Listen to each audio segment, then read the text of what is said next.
참 예수님, 네, 오늘은 무슨 날인지 아시죠? 네, 무슨 날이에요? 네, 부처님 오신 날이죠. 네, 음력으로 4월 초파일, 그래서 석가모니가 태어난 날을 기념하는 날, 그래서 부처님 오신 날로 해서 지내는데 오늘 토요일이라서 이제 주말이기 때문에 겹쳐서 월요일 대체 공휴일로 해서 월요일도 쉽니다. 다 알고 계시죠? 네. 근데 어디 놀러 가지 않으셨나 보죠?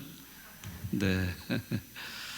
네. 오늘 근데 참 이런 좋은 날에 이 날씨가 조금 비가 조금씩 와서 좀 그렇네요. 아무튼 오늘 전국 사찰에서는 부처님을 공경하는 마음으로 축하의 뜻을 담아서 봉축 법요식 이것을 거행한다고 하죠. 네, 우리 그리스도교적으로 말한다면 성탄 대축일이나 마찬가지가 아닌가 생각을 합니다. 아무튼 그래도 월요일까지 쉬는 공휴일이니까 여러분들 즐거운 마음으로 잘 보내시면 좋겠습니다. 네, 오늘 이 책을 가지고 하는 날인데요. 네, 분량이 많지 않기 때문에 부담스럽지 않게 읽을 수가 있거든요. 네, 오늘은 두 가지에 관한 건데요. 넓게 보면 하나입니다. 기도에 관한 겁니다. 이 까를로 까레토가 제가 체험한 기도에 대해서 설명을 하고 있습니다. 네, 그 기도를 우리가 조금 더 자세히 둘로 나눈다면은 묵상 기도와 관상 기도로 이렇게 나눌 수가 있는데요. 이 두 가지를 다 다루고 있습니다. 자, 여러분들이 매일같이 하시는 게 바로 기도죠. 열심히 잘 하고 계시죠? 네. 여러분들은 매일 미사 거의 나오시다시피 하는 분들이라서 집에서도 열심히 기도 잘 하고 계시라 생각합니다. 자, 그런데 이제 용어를 우리가 조금 더 잘 알면은 구분을 좀 해서 한다면은 기도를 더 여러분들이 잘 할 수 있지 않을까 생각합니다.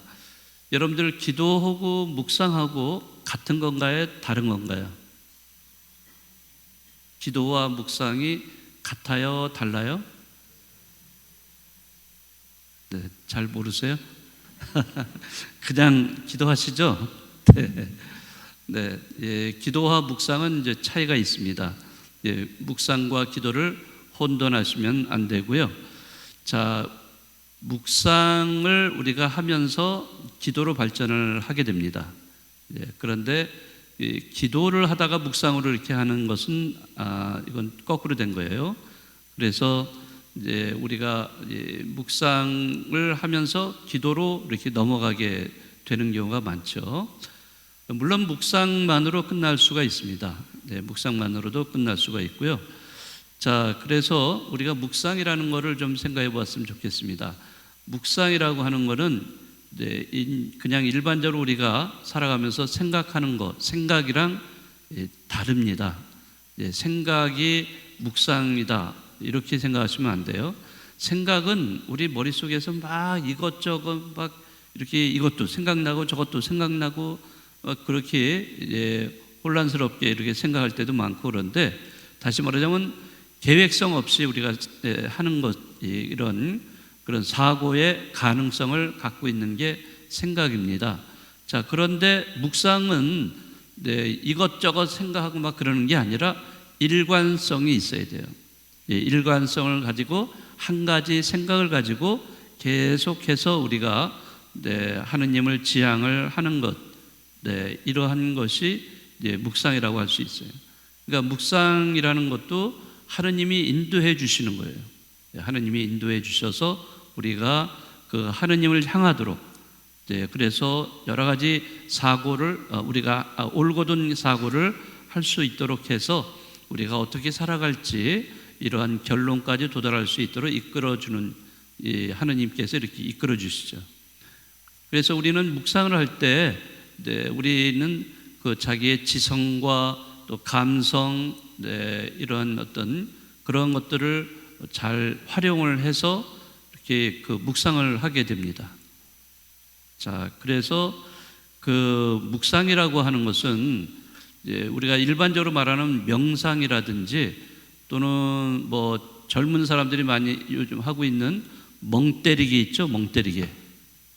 아시죠? 뭐 하는지.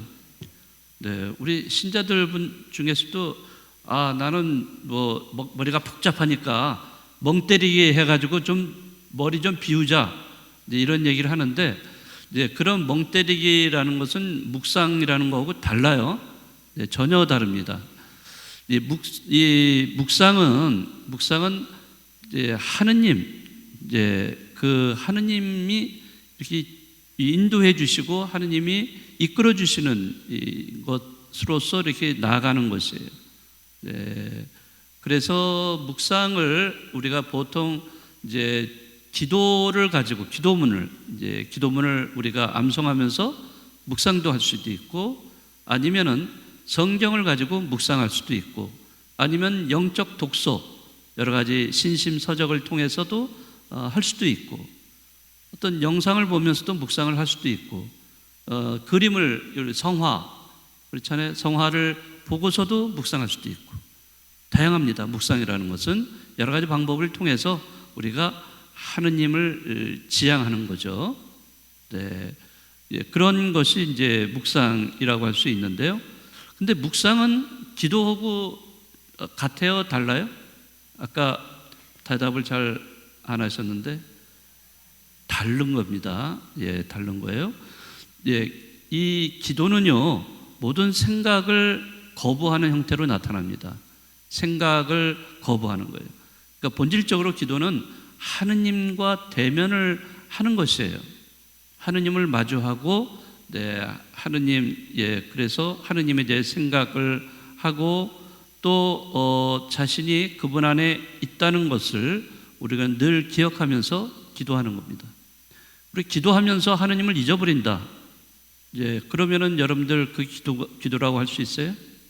네, 그건 기도가 아닙니다.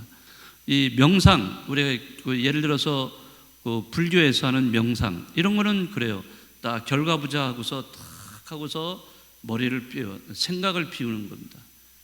모든 것을 비워 이런 거. 그래서 무상무념이라는 말을 쓰잖아요. 불교에서 무상무념 이런 것은 명상이에요. 그런데 우리 그리스도교에서의 기도는 모든 것을 비워버리는 게 아니라는 거죠. 물론 나 자신을 비우는 거죠. 나 자신을 비우긴 해도 거기에는 하느님이 계시다는 거죠. 모든 걸 비움으로써 하느님만이 계시도록 하는 이 자세를 우리는 이 기도가 이제 점점점 높은 단계의 기도가 될 때 그렇게 될 수가 있는 거죠. 그래서 우리는 그분 앞에서 절대적으로 뭐를 지켜야 됩니까? 기도할 때? 네, 침묵을 지켜야 돼. 침묵. 그런데 침묵이라는 것은 물론 조용하게 하는 거, 고요하게 하는 모든 주변이 좀 고요하고 조용하고 이제 그러면 더 좋긴 좋은데 주변이 시끄러워도 우리는 기도할 수 있습니까? 없습니까? 네.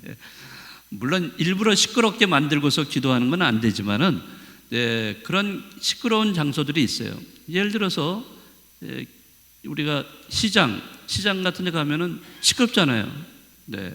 또 무슨 전철을 탄다든지 버스를 타도 시끄럽잖아요. 자, 그런데 시끄러우니까 기도 못 해. 이렇습니까? 아니죠. 여러분들 많은 분들이 전철을 타거나 버스 탈 때 많은 분들이 묵주기도 하십니다. 그 시끄럽다고 그럼 묵주기도 못 하겠네요? 네, 아니죠. 네, 시끄러워도 묵주기도 우리가 기도는 바칠 수 있어요. 그렇지만 이제 되도록이면 조용한 데서 하면 더 좋은 거죠. 자, 그런데 침묵이라는 것은 뭘 의미하냐면 외적인 침묵도 중요하지만은 더 중요한 것은 이 내적인 침묵이라는 겁니다. 내적인 침묵. 우리가 내 내면을 들여다보면 묵상을 통해서 이 내면을 쭉 들여다보면은 내 마음속이 어때요? 요동을 칩니다. 마음속도 내 마음속이 막 이런 화가 나기도 하고 막 어떤 때는 기쁘기도 하고 어떤 때는 분노하기도 하고 막 마음속에 가만히 있질 못해요. 네. 자, 이러한 것을 조용하게, 고요하게 만드는, 이게 진짜 침묵, 내적인 침묵이라는 겁니다. 이 내적인 침묵이 바로 기도를 우리가 하느님을 대면하면서 제대로 기도할 수 있도록 해주는 환경이에요. 네. 그래서 기도와 침묵은 서로 같이 따라다닙니다. 그런 면에서 기도와 또 이제 기도가 명상하고 이제 이런 차이점도 있고 그렇습니다. 그래서 기도가 이제 우리가 보통 하는 기도가 대부분이 이제 묵상기도, 염경기도도 있죠. 염경기도. 염경기도는 뭐예요? 네, 우리 기도문에 있는 기도를 외우는 거죠. 그러한 기도, 주님의 기도, 성모성, 영광성, 뭐 이런 것들을 외우는 거는 염경기도라고 하고요. 우리가 말을 하지 않은 상태, 조용하게 있으면서 내가 하느님 안에 잠겨서 나 자신을 돌아보고 또 이웃을 돌아보고 하느님을 향하는 그런 태도가 묵상 기도입니다. 자, 이런 묵상 기도로 모든 것이 끝나는 게 아니라 이 묵상 기도가 또 어떤 차원이 높아지면은 그때는 어디로 옮겨가죠? 최고의 기도라고 할 수 있는 관상 기도로 옮겨갑니다. 자, 이 관상 기도로 옮겨갈 때는 묵상 기도에서의 차이점은 뭐냐면, 묵상 기도는 내 의지가 담겨 있어요. 내 노력이 있고 내 의지가 있고 내 생각이 있고, 그렇죠. 자, 이런 것들과 하느님의 인도하심이 결합이 돼서 묵상 기도가 이렇게 이루어집니다. 그런데 관상 기도로 올라가면은 이제 내 의지, 내 생각 이런 것이 다 없어져요. 네, 그런 것을 포함이 되지 않는 거예요. 즉 다시 말하자면 하느님 앞에 내가 굉장히 수동적인 존재로 이제 남아 있는 겁니다. 그 묵상 기도까지는 능동적인 자세로 기도를 바쳤어요. 그러나 이제 관상 기도로 넘어가면서 능동적인 내 모습은 사라져버리고 오로지 그분께 모든 것을 다 맡겨진 상태. 네, 모든 것을 그분이 이젠 다 내 안에서 주관하시는 그런 상태가 될 때가 관상 상태가 된다고 합니다. 이런 관상의 상태가 될 때는 우리는 직관적으로 모든 본질을 바라볼 수가 있다는 거죠. 자, 그래서 하느님 앞에서 사랑하는 마음으로 침묵하고 경험하면서 그 안에서 현존하는 것, 이것이 관상 기도라고 합니다. 네, 관상 기도에 대해서 이 책은 시편을 하나 예를 들고 있습니다. 시편 131장 2절 말씀, 아주 짧기 때문에 제가 읽어보겠습니다. 저는 제 영혼을 가다듬고 가라앉혔습니다. 어미 품에 안긴 젖된 아기 같습니다. 자, 요 대목을 까를로 까르토는 바로 관상기도의 그러한 이 형태라고 얘기를 합니다. 이것이 기도의 가장 높은 단계고, 이 시편에 나오듯이 하느님 품 안에 안긴 어떤 존재? 아기. 하느님 품 안에 안긴 아기와 같이 되는 것. 그 어미 품에 안긴 젖된 아기와 같이 되는 것. 그래서 그 안에서 침묵을 하고 사랑하기, 누리기를 이렇게 쭉 이어서 해나가는 과정이 관상기도다, 이렇게 표현을 하고 있습니다. 물론 우리가 관상기도까지 한다는 게 쉽지는 않죠. 물론 그렇다 해서 전혀 할 수 없다, 누구만, 수도자들만, 누구만 할 수 있다, 그런 건 아닙니다. 여러분들도 얼마든지 관상기도 하실 수 있는데요, 이 단계까지 하기 위해서는 우리는 이 묵상기도를 잘 하셔야 되고, 묵상기도를 하다 보면 자연히 자기도 모르게 관상기도까지 이렇게 하게 됩니다. 네, 오늘 이 기도에 대해서 말씀을 이렇게 드렸는데요, 이 사막에서의 편지에서 까를로 까레토는 자신이 체험한 그런 사막에서의 체험을 통해서 관상기도까지 이렇게 올라간 이런 모습을 보여주고 있어요. 그래서 여러분들도 기도하시면서 묵상기도, 나는 뭐 관상기도 못해, 나는 안 되지, 왜? 너무 걱정하지 마시고요. 안 돼도 상관없어요. 관상기도 꼭 할 필요 없어요. 그러나 묵상기도를 하다 보면은 자기도 모르는 상황에서 그런 경지까지 올라갈 수 있다는 거를 여러분들 염두에 두시고 앞으로도 열심히 또 지금처럼 기도하는 신앙인이 되시면 좋겠습니다.